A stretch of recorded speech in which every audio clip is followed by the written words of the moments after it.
Hello दोस्तों, आज की स्टोरी से अरुण कुमार जो लाता है आपके लिए कहानियों का पिटारा, जिसमें होती है कुछ कहानियाँ,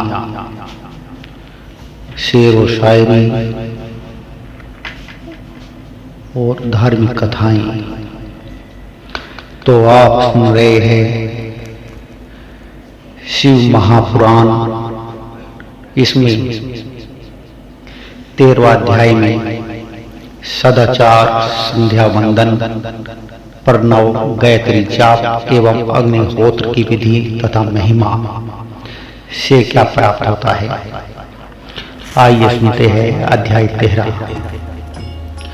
ऋषियों ने कहा, सूत जी, आप हमें वह सदाचार सुनाइए जिससे विद्वान पुरुष पुण्य लोकों पर विजय पाता है, स्वर्ग प्रदान करने वाले धर्मस्य तथा नरक का कष्ट देने वाले अधर्मस्य आचुरों का वर्णन कीजिए। सूत जी बोले, सदाचार का पालन करने वाला मनुष्य ही ब्राह्मण कहलाने का अधिकारी है। वेदों के अनुसार आचार का पालन करने वाले एवं वेद के अभ्यासी ब्राह्मण को विप्रिय कहते हैं। सदाचार, वेदाचार तथा विद्या गुणों से युक्त होने पर उसे द्विज कहते हैं। वेदों का कम आचार तथा कम अध्ययन करने वाले एवं राजा के पुरोहित अथवा सेवक ब्राह्मण को क्षत्रिय ब्राह्मण कहते हैं। जो ब्राह्मण कृषि या वाणिज्य कर्म करने वाला है तथा ब्राह्मणोचित आचार का भी पालन करता है, वह वैश्य ब्राह्मण है तथा स्वयं खेत जोतने वाला शूद्र ब्राह्मण कहलाता है। जो दूसरों के दोष देखने वाला तथा परद्रोही है, उसे चांडाल द्विज कहते हैं। क्षत्रियों में जो पृथ्वी का पालन करता है वह राजा है तथा अन्य मनुष्य राजतत्वहीन क्षत्रिय माने जाते हैं। जो धन्य आदि वस्तुओं का क्रय विक्रय करता है वह वैश्य कहलाता है। दूसरों को वणिक कहते हैं।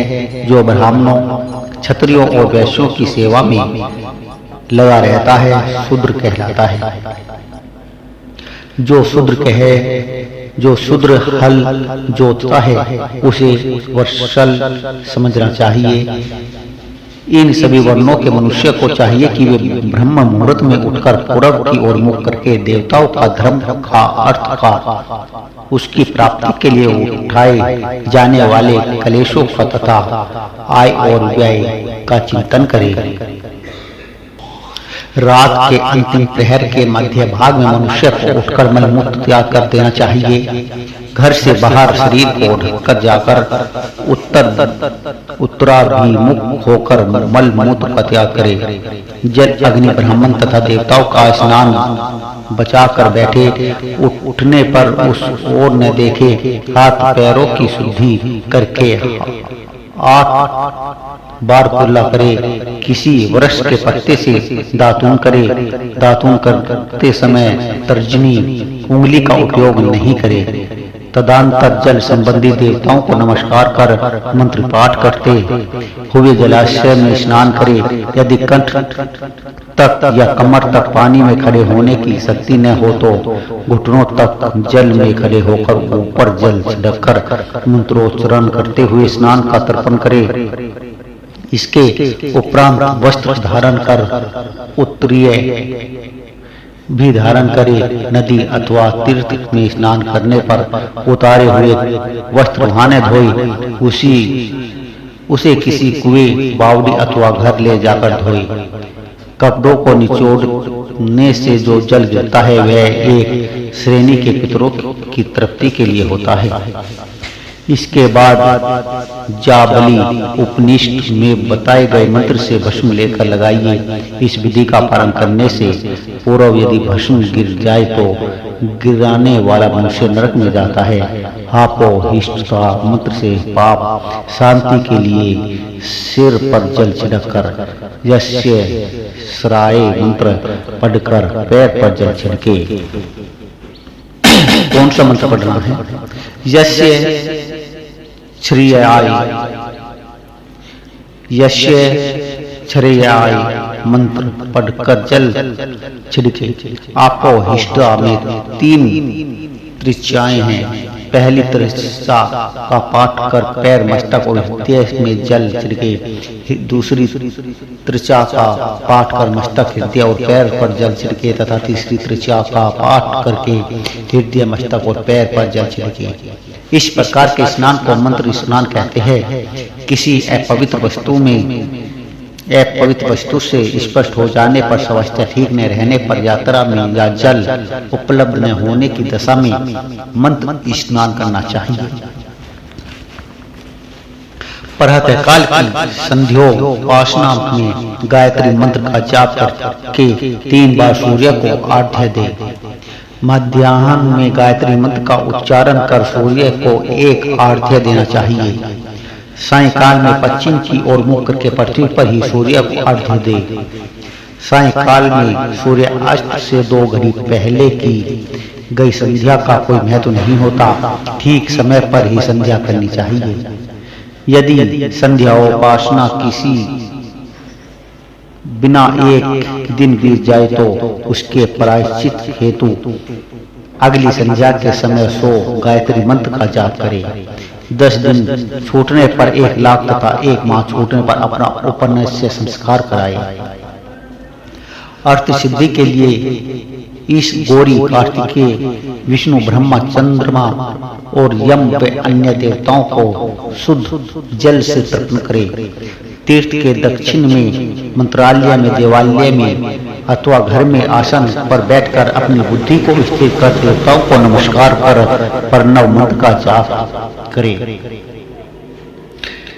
उसके पश्चात गायत्री मंत्र का जाप करे। प्रणव के ए, उ और मैं तीनों अक्षरों में जीव और ब्रह्मा की एकता का प्रतिपादन होता है।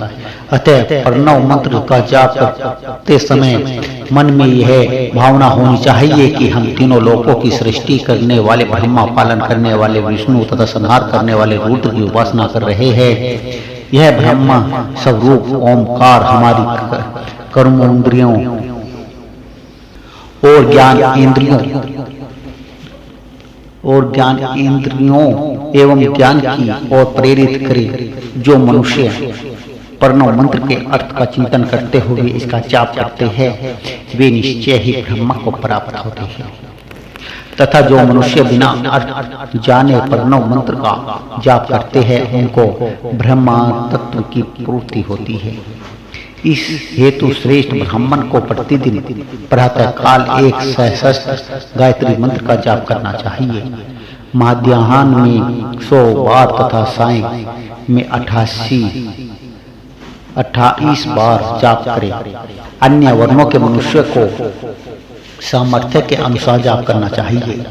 हमारे शरीर के भीतर मूलाधार, स्वाधिष्ठान, मणिपुर, अनाहत, आज्ञा और सहस्रार नामक 6 चक्र है। इन चक्रों में क्रमशः विदेश्वर, ब्रह्मा, विष्णु, ईश, जीव, आत्मा और परमेश्वर स्थित है। सदा भावनापूर्ण श्वास के साथ सोहम का जाप करे। सहस्त्र बार क्या गया जाप ब्रह्मलोक प्रदान करने वाला है। 100 बार किए जाप से इंद्र पद की प्राप्ति होती है। आत्मरक्षा के लिए जो मनुष्य अल्प मात्रा में इसका जाप करते हैं वह ब्राह्मण कुल में जन्म लेते हैं। 12 लाख गायत्री का जाप करने वाला मनुष्य ब्राह्मण कहलाता है। जिस ब्राह्मण ने 1 लाख गायत्री का भी जप न किया हो उसे वैदिक कार्यों में न लगाए। यदि एक दिन उल्लंघन हो जाए तो अगले दिन उसके बदले में उतने अधिक मंत्रों का जाप करना चाहिए।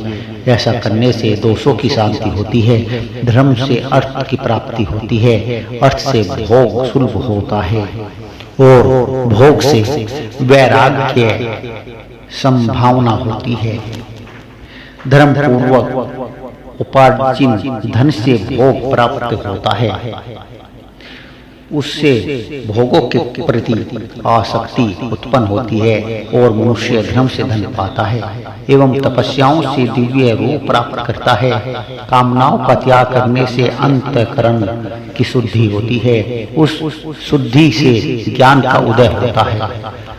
सतयुग में तप को तथा कलयुग में दान को धर्म का अच्छा साधन माना गया है। सतयुग में ध्यान से, त्रेता में तपस्या और द्वापर में यज्ञ करने से ज्ञान की सिद्धि होती है।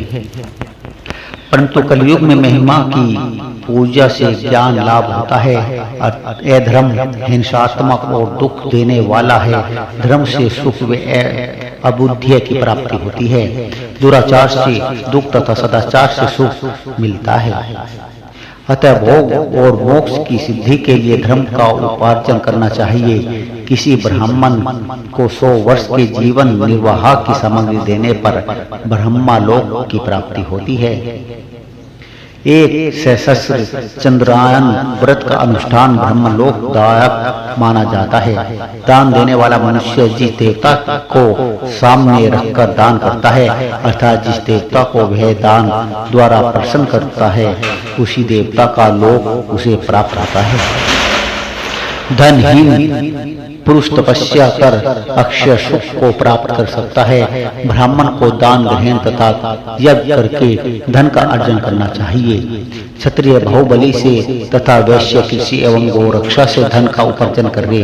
इस प्रकार न्याय से उपार्जित धन को दान करने से दाता को ज्ञान की सिद्धि प्राप्ति होती है एवं ज्ञान से मोक्ष की प्राप्ति होती है। गृहस्थ मनुष्य को धन धान्य आदि सभी वस्तुओं का दान करना चाहिए। जिसके अन्न को खाकर मनुष्य कथा सुवन तथा सदकर्म का पालन करता है, तो उसका आधा फल दाता को मिलता है। दान देने वाले मनुष्य को दान में प्राप्त वस्तुओं का दान तथा तपस्या द्वारा पाप की शुद्धि करनी चाहिए। उसे अपने धन के 3 भाग करने चाहिए, एक धर्म के लिए, दूसरा वृद्धि के लिए और तीसरा उपभोग के लिए। धर्म के लिए रखे धन से नित्य नैमित्तिक और इच्छित कार्य करे। वृद्धि के लिए रखे धन से ऐसा व्यापार करे जिससे धन की प्राप्ति हो तथा उपभोग के धन से पवित्र भोग भोगे। खेती से प्राप्त धन का 10वां भाग दान करे, इससे पाप की शुद्धि होती है। वृद्धि के लिए किए गए व्यापार से प्राप्त धन का 6वां भाग दान देना चाहिए। विद्वान को चाहिए कि वह दूसरों के दोषों का बखान न करे। ब्राह्मण भी दोषवंश दूसरों के सुने या देखे हुए छिद्र को कभी प्रकट न करे। विद्वान पुरुष ऐसे बात न कहे जो समस्त प्राणियों के हृदय में रोष पैदा करने वाले हैं।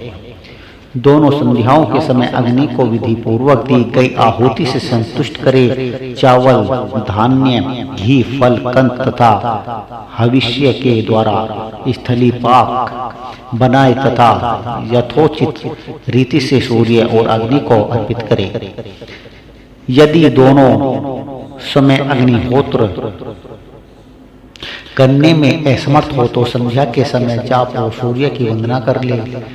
आत्मज्ञान की इच्छा रखने वाले तथा धनी पुरुषों को इस प्रकार उपासना करनी चाहिए। जो मनुष्य सदा ब्रह्म यज्ञ करते हैं, देवताओं की पूजा, अग्नि पूजा और गुरु पूजा प्रति दिन करते हैं तथा ब्राह्मणों को भोजन तथा दक्षिणा देते हैं, वे स्वर्गलोक के भागी होते हैं। बोलो श्री शंभु भोलेनाथ की जय।